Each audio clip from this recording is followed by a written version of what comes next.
Hi, I'm Jonathan Boring. I am 49 years old and I have been diagnosed with male breast cancer. I thought I would make this video to talk a little bit about my experience, what I've learned, um, and kind of hopefully pass on some positive messages to other people who have also got diagnosed with breast cancer, but more importantly, not more importantly, but male breast cancer. Male breast cancer is very rare for men to get it. And from what I've learned, a lot of men will have a lump in their chest and not do anything about it for a year or two. And then when they find it, it's too late. And having male breast cancer, number one, is probably having breast cancer is probably one of the best cancers that you can have. It's very survivable. It's curable. People know how to beat it. But if you wait too late, obviously, like any cancer, it will catch up with you and cause more complications. Um, so I got diagnosed probably about 90 days ago or so. I did my first mammogram. I had my first biopsy. Um, all were hopefully my first and my last on this. I've actually started losing my hair. Just kidding. I'm actually shaving my head and I'm already bald. So that being said, when you first get the news, when I first got the news, it was very shocking. It was hard to believe that uh, I have breast cancer. You don't expect to ever hear that. And again, I'm 49, I'll be 50 this year. You don't expect to hear those words, and I think I'm on the younger end of things. Um, and it was pretty overwhelming. We had to go in and um, do the mammogram, do an ultrasound to take a look at it, and they determined that it looked suspicious. So then I went in and they did a biopsy. The biopsy wasn't that big of a deal. I know everybody's pain tolerance is a little different, but if you rate everything on a scale of 1 to 10, 10 being the worst, I think it was probably about a 2. Um, they also told me not to do anything for the next few days, listen to your body, sit on the couch, hold ice packs on your chest where they did the biopsy. Um, and that's just not my style. I actually had a tennis match that night and went out and played tennis with some friends. Didn't have any issues whatsoever, and I thought it was really good therapy to get out and do something versus sit on the couch for 2 or 3 days and just thinking about myself and feeling sorry for myself. That's the other thing too is don't feel sorry for yourself. Don't to be angry and to be upset about this. I think is a waste of time. If you have cancer of any type, you're one of a lot of people who have cancer right now, and you're fighting to beat it. And if you have male breast cancer, you're probably going to beat it. It's one of they said the more one of the better ones to have to deal with. Um, you're going to get a lot of information thrown at you very quickly. It's a little overwhelming to get it all, and you have to make some quick decisions. Find an oncologist, find a doctor. Um, I'm going to have 6 rounds of chemo. I've actually had 2 already. I'll be going in for my third um, tomorrow. Um, I go in every 3 weeks. Everything is a little different based on your cancer. I had to go get what they call a HER2 test, HER2, which told me that was also an aggressive form of breast cancer. So we went in and that changed up the treatment just a little bit. I also had to get a BRCA test, which is a genetic testing to see if you have the cancer gene. Um, and if you have the cancer gene, that means they have to look at a few other things and do a few more tests. And if you have kids, then you have to worry about getting them tested if they have the cancer gene. And I have 2 daughters. Um,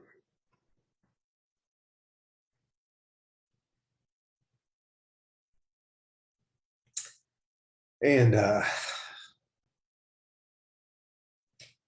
that was probably the most difficult part for me.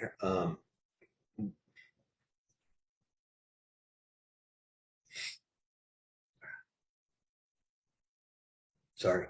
That was probably the most difficult part for me was wondering um, what my daughters had in store. And dealing with myself was one thing, but wondering if you're putting your children.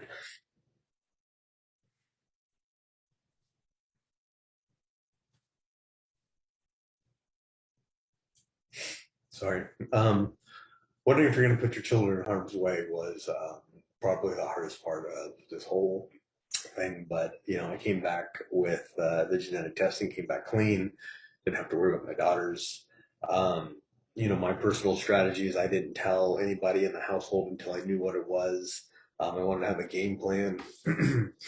I'm a game plan type of person, so I come in with a problem and then a solution and being able to talk about it. But that's my style. So I didn't. So that way, I didn't want anybody else to have to worry for the 2 or 3 weeks that I was waiting for all these tests to come back. Um, and then when I knew what it was, I knew what the game plan was, and I was able to talk to my significant other, talk to my daughters, and tell them it's the game plan, not to worry, and that we're going to beat this thing, and it's just going to be um, a little bit of a bumpy ride for a few months. And, I consider myself fortunate at this point. There's a lot of stories I've heard about the chemo. Um, Mine has not been terrible at this point. It's supposed to stack up on you. Each one, the chemo stays in you. It's supposed to get a little bit worse. They will tell you you will have a variety of different symptoms. It's just the way your body's going to deal with it. Mine, fortunately, I think has dealt with it fairly well. Having brain fog, not remembering things, that part seems to be stacking up. Uh, for my first two, that seems to be getting worse. Um, I've been getting a lot of neuropathy pain, which is shooting pain that you can have in your hands, your feet, or throughout your body. Um, go get a Toradol shot. Nobody told me about this. A good friend of mine, it's you can get it from a urgent care. Um, After you start experiencing the neuropathy, get a Toradol shot. It cut the pain. The neuropathy was up probably around an 8 or a 9 for me. Getting the shot brought it down into probably a 4 to 5. So almost cut it in half. And then the doctor prescribed some Norco on top of it, which then alleviated the rest of the pain. The neuropathy lasted probably 2 to 3 days, although it seems to, my last chemo, it seemed to onset a little earlier. It also seemed to last a little bit longer, but having those two items, it made it a lot more manageable. I've lost my appetite. I've lost about 18 pounds so far. Each infusion, I lose probably about 10 to 12 pounds, and I gain about half of that back. There's one tough week that I have out of the four. Out of the 3 weeks, there's one tough week that I don't want to eat. I don't feel great. Um, you know, a lot of a lot of diarrhea. Um, so just be prepared. I haven't had any bouts of nausea or some of the other things that other people have experienced. They will give you nausea pills. Um, I've also turned to some THC and CBD gummies that will help the pain, as well as try to increase the appetite. But when I'm not feeling good, I try to just get calories in me when I can. I'm typically a fairly healthy eater, but my taste buds have also been, you know, my taste buds have changed quite a bit, where things just don't taste good. Your normal things that you want to eat just don't taste like you'd like them to taste. But things like Burger King, or McDonald's or Taco Bell, which just things we normally stay away from, sound great. And every once in a while I indulge and I eat it just because it's calories. Um, Drinking soups, drinking lots of Gatorade. Gatorade tastes good. I couldn't drink the diet Gatorade or the low calorie Gatorade. It tasted bad. I have friends that I've talked to that had to stop using metal spoons and they could only eat with plastic utensils because the flavors of the metal were getting to them. Um, you know, I talk to people who don't eat dairy anymore because when they were on chemo, dairy and yogurt tasted so bad that it just brought back bad memories. So I just stay away from the food. I try to eat what I can. I guess it's likened a little bit to COVID, is what people have said. Um, as where you don't taste or you don't have your smells. So eating, if you're an eater, is not that pleasurable. You kind of eat till you're full. Um, but you're going to get a lot of information from a lot of different people. You know, you're also one of the other important things. Think about who you want to tell and who you want to be while you're going through the chemo. Um, for me, I did not want to tell very many people. I didn't want to be labeled as um, the guy who's got chemo who's walking into the room. I didn't want a lot of sympathy. I didn't really want a lot of people to know about this. I told my office, I told my staff, I told my loved ones, a few key loved ones. Um, but probably 95% of the people in my life have no idea what's going on. And that's the way I personally wanted to deal with it. But I did want to create this video, hopefully, maybe as a tool. I went online onto YouTube and I found a lot of women talking about breast cancer. And I found a lot of doctors and a lot of clinical things talking about breast cancer, which I just did not find interesting or helpful. And I wanted to make something that maybe other gentlemen who are going through this could relate to and hopefully help them out just a little bit. Um, it's been interesting. As I said, I do shave my head, but I did start losing my chest hair about 3 weeks into the first procedure, or the first infusion, the first chemo. Um, just pulled right out. Strange. I didn't lose any hair in my arm, and now here we are, six about 2 months into chemo, and I'm actually starting to lose some of my facial hair now. You know, I'm shaving, but it's coming a little splotchy, so that's interesting. But you know, again, I haven't had hair on my head for 20 plus years, so I couldn't imagine. Obviously, if you're going to lose your hair, you're going to have to probably talk to some people. The other thing too is you're going to need to talk to your boss, or your employer, because you're going to not only go to your infusions once every 3 or 4 weeks or whatever they prescribe, but you're going to be going in and they're going to be doing blood work on you to make sure your white blood cell counts aren't dropping down. If they are dropping down, then you're going to have to go back in and have shots to help bring your white blood cell count back up, so that way you can keep doing the chemo. Um, and there's a lot of caution through this whole thing, and their doctors and their nurses. For me, I try to just keep living my life the way I'm living it. I take everybody's opinion with a grain of salt, and I do what is working for me. I try to stay positive. I've been very active. Just last weekend, I was literally down in San Diego playing uh, tennis for my tennis team in sectionals. Hopefully, we were trying to go to nationals. So I was playing, at a pretty competitive level for my level. So I've been trying not to let any of this affect my life. It is making it a little challenging to getting out and um, um, making appointments or hanging out with friends who don't know, knowing that I'm going to have chemo, say on a Wednesday, and knowing by that Saturday night, I'm probably not going to be feeling up for wanting to hang out. But I do think that staying active has been a big help for me personally. Even on the days I don't feel great, just getting out and going for a walk, hanging with my kids. It's not that not that I have felt terrible, but just those days where you feel a little unclear. Maybe you're walking through mud a little bit, and you just feel like not doing much. It seems to have helped just get out and try to go force myself to do something. Um, um, so I think staying active is probably a big benefit for me. Again, I know everybody is affected differently in the different type of drugs. For me, they give me a steroid injection before they start the chemo. That normally keeps me up probably half the night. It almost feels like taking a stimulant. And the next day, my face will be flush red with like I got a sunburn, and then 24 hours later, it all goes away. But they put one dose, so I get 5 different drugs. Um, and your first time you're going to go in, it's for me. They told me it was going to be 2 to 3 hours. It lasted 6 hours, because they're going to drop everything into your system one bag at a time. And they're going to do it slowly to make sure to see how your body reacts, make sure you don't get sick or have any other complications, because if they do have some complications and they got to stop giving you the or administering the chemo, and then they have to let your body recoup for about 45 minutes, and they give you some other drugs to help you, and then they restart the chemo.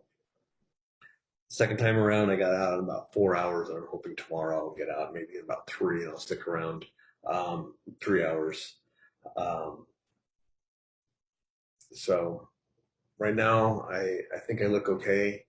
I'm going to try to create more of these videos. They're not real comfortable being vulnerable and talking about my experience, but I'll probably make another one of these in a couple weeks where you'll see um, where I'll lose probably 10 to 12 pounds.